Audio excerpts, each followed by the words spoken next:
Hey guys, welcome to the channel. I hope you all are doing well.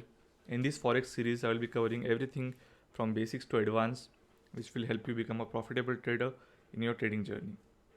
So let's get started. In this particular video, I will be explaining you how to mark support and resistance the right way. Firstly, let us understand what exactly does support and resistance mean. So let's take a very basic example. Let's say you are in a room and you have a ball in your hand, okay? What happens when you throw the ball towards the ceiling? It comes down, right? It bounces and comes down. Similarly, if you throw the ball towards the floor, it will bounce up again, right? Now replace the ball with price.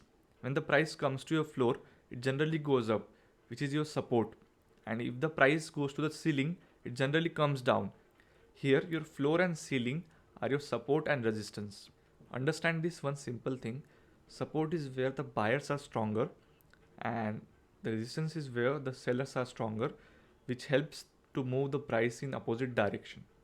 Pro tip: support and resistance are not exact lines, they are zones. This is why we will use rectangle tool to draw these zones. Now let us go on TradingView and mark these levels on a live chart. One important thing to remember here is higher the time frame, the better these zones work. Again, it depends what kind of trader are you. Let's say if you're a day trader, you can look for H1 and H4 zones to mark these levels. And if you're a scalper, you can go on a lower time frame of M5 to M15 minute. And if you're a swing trader, you can go for daily, weekly, and monthly zones. Now what we will do is we will simply see the areas from where price give a sharp movement or rejected multiple times. Okay, so if you see here in gold, first price rejected from this area and went down. Second time when the price came here, it gave a sharp fall. So this is a very important area to mark. We will use this rectangle tool and we will just mark this zone. And let's say you extend this zone towards your right. You can see it's a very important area. So here price rejected, price sharply fell, and then when the price again approached this level, it broke this level, but the buyers were not strong enough, so price just consolidated and came back, and then price again tested this level and gave a sharp fall again. So this is called as break and retest. Again, if you want to enter this kind of trades, go on a lower time frame like M5 and M15 minute, look for a confirmation candle and then enter this trade. For example, let's say if as the buyers were not stronger here, you would have gotten a retest trade here. Your entry would have been here. Your stop loss is just above the zone, and you easily got 1:3, even 1:4, right? Simple. Again, when the price tries to break above here, I believe buyers were stronger. You can also see a confirmation candle on lower time frame, and price gave a big moment from here. Let's see some more example. So here also you can see the price reacted, gave a up move. So we will mark this level. When the price came back, you can see a morning star forming here, and let's say you even entered this on lower time frame or even the same time frame, you can have a stop loss here. Your target will be the nearest resistance, which gave around 1:2. But again, the problem here is if you mark these levels on H1 and trade on this same level, your stop loss will be much bigger, right? So to decrease this stop loss, you have to go to M5 or M15 time frame and look for confirmation. Let's see some more examples. You see price was in a sharp uptrend.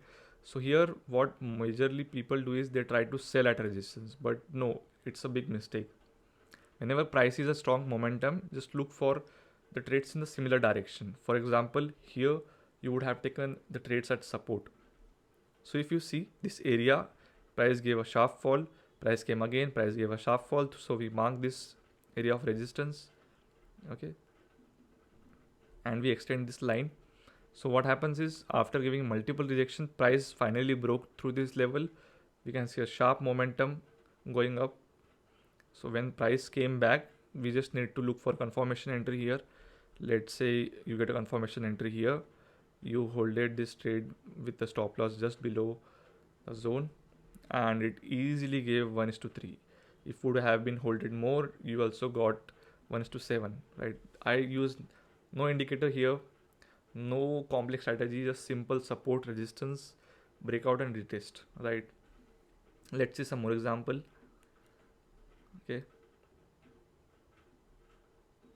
here if you see price has been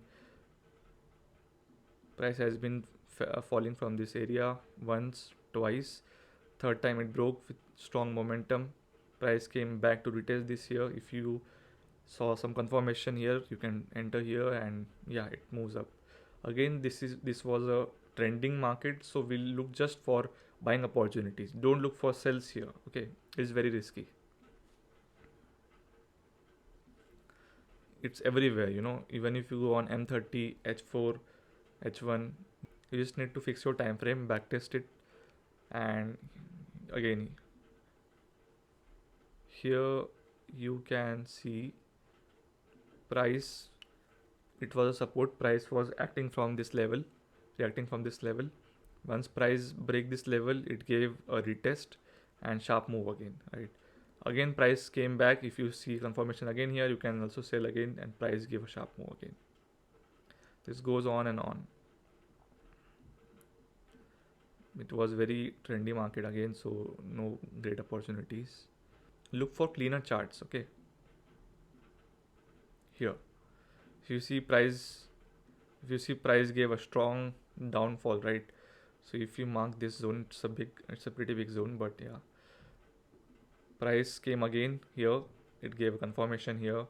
Your entry would have been somewhere around here, and if you put the stop loss just above the zone, it was a big stop loss, but it gave easy 1:2, and yeah, it went to 1:5 as well. It's everywhere. Here if you see, price gave a strong up move, right? So if you mark this zone, even if you see here, it gave a strong resistance, it broke, price came back, price gave a strong up move, again price came here, it reacted here again, and here also you can take a buy.